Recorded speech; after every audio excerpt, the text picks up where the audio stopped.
इसके बाद हमारा नेक्स्ट टॉपिक क्या है, हमने डिस्कस करने हैं क्रूड ऑपरेशंस इंप्लीमेंट करने हैं एजेक्स रिक्वेस्ट के थ्रू, जो कि एक बहुत इंपॉर्टेंट पार्ट है, हर एप्लीकेशन में हमारा यूज़ होता है। अभी हम यहाँ से 2 पेजेस को यूज़ कर रहे हैं क्रूड ऑपरेशंस के लिए और लिस्ट डिस्प्ले करवाने के लिए, लेकिन हमारी बहुत सारी एप्लीकेशंस में रिक्वायरमेंट होती है कि एक सेम पेज पे हमने क्रूड ऑपरेशंस को भी इंप्लीमेंट करना होता है और इसी पेज के नीचे मेरे पास लिस्ट आ रही होती है। मींस एक पेज पे हमने मल्टीपल फंक्शनैलिटीज को इंप्लीमेंट करना होता है या एक पेज पे मल्टीपल सेक्शंस को डिस्प्ले करवाना होता है, उनके साथ वर्किंग करनी होती है। तो इसके लिए हम यूज करते हैं एजेक्स रिक्वेस्ट को। एजेक्स रिक्वेस्ट और पार्शियल व्यूज ये क्या होते हैं अभी हम डिस्कस करते हैं थोड़ी देर में। मैं यहाँ से फर्दर आ जाता हूँ। पहले हम देख लें कि पार्शियल व्यूज की हमें ज़रूरत क्यों होती है और इनका बेसिक पर्पस क्या होता है, इसका हमें मेन बेनिफिट क्या होता है। जब भी हम बेस्ट एग्जांपल मैं इसकी लेता हूँ डैशबोर्ड्स की। जब भी हम डैशबोर्ड्स को इंप्लीमेंट कर रहे होते हैं, कोई भी एप्लीकेशन हो, हमारी किसी भी तरह की रिक्वायरमेंट हो, चाहे स्कूल सिस्टम हो, हॉस्पिटल सिस्टम हो, इन्वेंट्री का प्रोजेक्ट हो, मार्केट लेवल का प्रोजेक्ट हो, टीम प्रोजेक्ट हो, हर एक में हम डैशबोर्ड्स को डिजाइन करते हैं। अब डैशबोर्ड के अंदर हम ओवरऑल सेल डिस्प्ले करवाते हैं, ओवरऑल रिकॉर्ड्स जितने भी हों उन्हें डिस्प्ले करवाते हैं। अब ये मैंने एक हॉस्पिटल का डैशबोर्ड ओपन किया है। अब इस सिंपल से डैशबोर्ड के अंदर हमारे कितने सारे सेक्शंस डिस्प्ले हो रहे हैं। हमारे यहाँ पे भी कुछ सेक्शन डिस्प्ले हो रहे हैं, यहाँ पे भी कुछ सेक्शंस डिस्प्ले हो रहे हैं। इसके अलावा अगर आप यहाँ पे देखोगे तो यहाँ पे रेडियोलॉजी का सेक्शन और इसके नीचे मेरे पास लेटेस्ट इंडिकेटर के कुछ रिकॉर्ड आ रहे हैं। इसके बाद बिलिंग्स का रिकॉर्ड आ रहा है, इसके बाद करंट वाइटल्स का रिकॉर्ड आ रहा है। अब मेरा यहाँ पे एक क्वेश्चन होता है इनको एक्सप्लेन करते हुए कि अगर मैं यहाँ से इन रिकॉर्ड्स को चेंज करना चाहूँ, फॉर एग्जाम्पल मेरे पास ये रिकॉर्ड डेली बेसिस के आ रहे हैं, आज के रिकॉर्ड डिस्प्ले हो रहे हैं। अगर मैं पूरे वीक के चेक करना चाहूँ तो यहाँ पे मेरे पास एक फिल्टर का ऑप्शन होगा। मैं फिल्टर पे क्लिक करके सिलेक्ट करूंगा वीकली, तो ये सारे रिकॉर्ड्स अब मेरे वीकली डिस्प्ले हो जाएंगे, वीक बेसिस के डिस्प्ले हो जाएंगे। इसी तरह मेरे पास नीचे बिल का सेक्शन है, तो ये हो सकता है मेरे डेली बिल्स डिस्प्ले हो रहे हो। अगर मैं यहाँ से weekly bills, monthly bills check करना चाहता हूँ तो मैं यहाँ से फिल्टर पे सिलेक्ट करूंगा मंथली, वीकली, तो मेरा ये बिल का सेक्शन अपडेट हो जाएगा। अगर मैं यहाँ से वीकली बिल्स देखना चाहता हूँ तो क्या मेरा सिर्फ ये पर्टिकुलर सेक्शन अपडेट होना चाहिए या बाकी के ये समरी, लेफ्ट साइड पे ये सारे सेक्शंस, यहाँ से ये सारे रिपोर्ट्स, हर एक सेक्शन अपडेट होना चाहिए? डेफिनेटली हमारा पर्टिकुलर सेक्शन अपडेट होना चाहिए। इस सेक्शन को हम पार्शियल व्यू का नाम देते हैं या पार्शियल पेज का नाम देते हैं।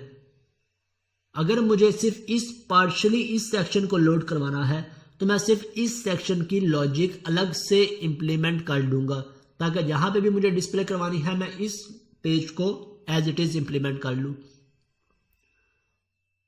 इसी तरह अगर मुझे यहां से ओवरव्यू मेरा डिस्प्ले हो रहा है या मुझे यहां पे रेवेन्यू डिस्प्ले हो रहा है, may be year, total year का, अगर मुझे मंथली बेसिस पे देखना है तो जब मैं इसे अपडेट करूंगा तो मेरा सिर्फ ये सेक्शन ही अपडेट होना चाहिए, ना कि मेरी ये पूरी की पूरी वेबसाइट या पूरे का पूरा पेज रीलोड होना चाहिए।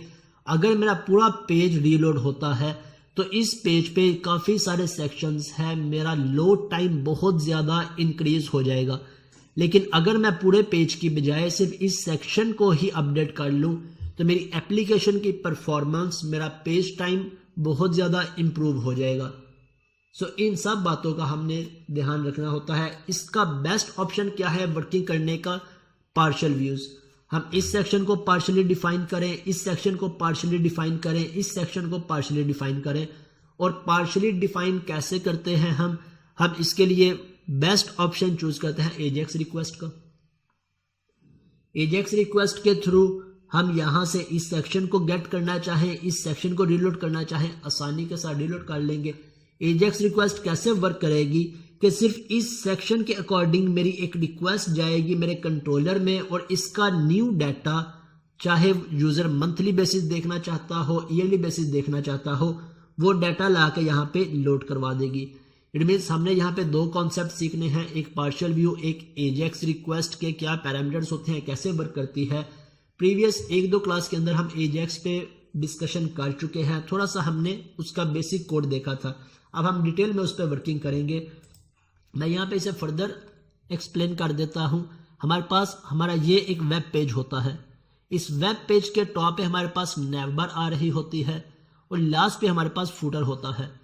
अब यहाँ से हम चाहे कैटेगरी का पेज ओपन करें, चाहे प्रोडक्ट का पेज ओपन करें, चाहे हम यूजर का पेज ओपन करें, हर एक पेज में मेरे पास नैव बार, फूटर और दरमियान में चाहे हम लिस्ट डिस्प्ले करवा रहे हों, एक सेक्शन हो, मल्टीपल सेक्शंस हो, वो डिस्प्ले हो रहे होते हैं।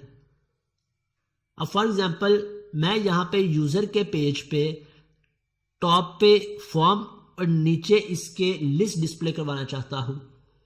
इट मीन्स मैं यहाँ पे 2 सेक्शंस को डिफाइन करना चाहता हूँ, एक सेक्शन मेरा फॉर्म का, एक सेक्शन मेरा लिस्ट का होगा। तो हर सेक्शन के लिए मैं एक पार्शियल व्यू क्रिएट कर दूंगा। अब पार्शियल व्यू और सिंपल व्यू में क्या डिफरेंस है? अब अगर मैं सिर्फ इस सेक्शन का एक पार्शियल व्यू क्रिएट करूंगा तो क्या इस पार्शियल व्यू के साथ मेरे नैव बार और फूटर भी अटैच होंगे या नहीं होंगे? इस पार्शियल व्यू के कोड के अंदर हमारा कोई भी एक्स्ट्रा कोड नहीं होगा, सिर्फ इससे रिलेटेड कोड होगा। इसी तरह अगर मैं इस सेक्शन 4 के अकॉर्डिंग एक पार्शियल व्यू क्रिएट करता हूं तो इस सेक्शन 4 के अंदर मेरा सिर्फ इसका कोड होगा, ना कि नैव बार, फूटर, बाकी के किसी सेक्शन का कोड होगा। सो इन दोनों में क्या डिफरेंस है? हमारे पास सिंपल व्यू के अंदर हमारे सभी के सभी HTML टैग्स इंक्लूड होते हैं, HTML टैग से लेके बॉडी, फूटर, हर एक टैग। लेकिन पार्शियल व्यू के अंदर हमारा रिक्वायर्ड कोड ऐड होता है सिर्फ। अब वो रिक्वायर्ड कोड चाहे हमारा लिस्ट का हो, चाहे हमारे फॉर्म का हो या लिस्ट का हो, सिर्फ वो पर्टिकुलर कोड ही ऐड होता है। अगर आपको इन कॉन्सेप्ट्स की समझ लगे तो पार्शियल व्यूज को क्रिएट करना हमारे लिए कोई भी मुश्किल नहीं है। क्यों मुश्किल नहीं है? जिस तरह हम फॉर्म यहां पे क्रिएट कर रहे हैं, जिस तरह हम फॉर्म और फॉर्म्स की फंक्शनैलिटी यहां पे क्रिएट कर रहे हैं, अब ये सारी फंक्शनैलिटी हम इस मेन व्यू की बजाय इसे उठा के कहां पे ले जाएंगे? पार्शियल व्यू में। बाकी की सारी फंक्शनैलिटी एज इट इज रहेगी, हमें कुछ भी चेंज करने की जरूरत नहीं है। इसी तरह जो लिस्ट की फंक्शनैलिटी हम एक अलग पेज पे इंप्लीमेंट कर रहे हैं, अब उसे भी हम उसके लिए भी एक पार्शियल व्यू क्रिएट कर देंगे और सारी लिस्ट का कोड हम यहां से उठा के अपने इस पार्शियल व्यू में ले जाएंगे और यहां पे सिंपल इस पार्शियल व्यू को कॉल कर लेंगे।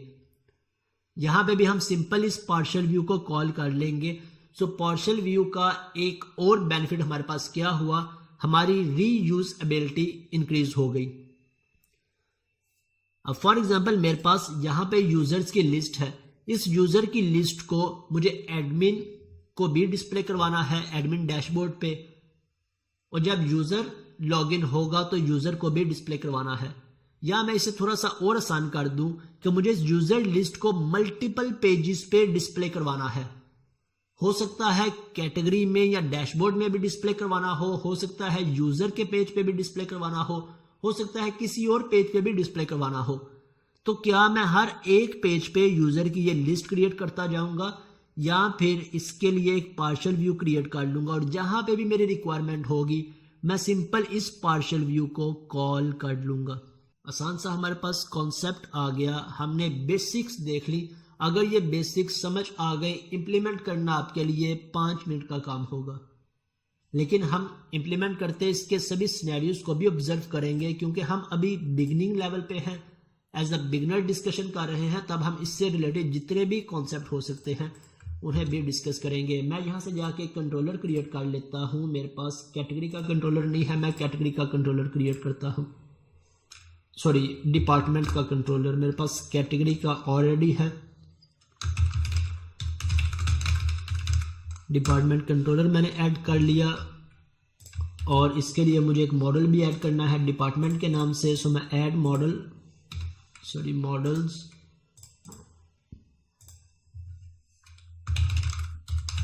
डिपार्टमेंट।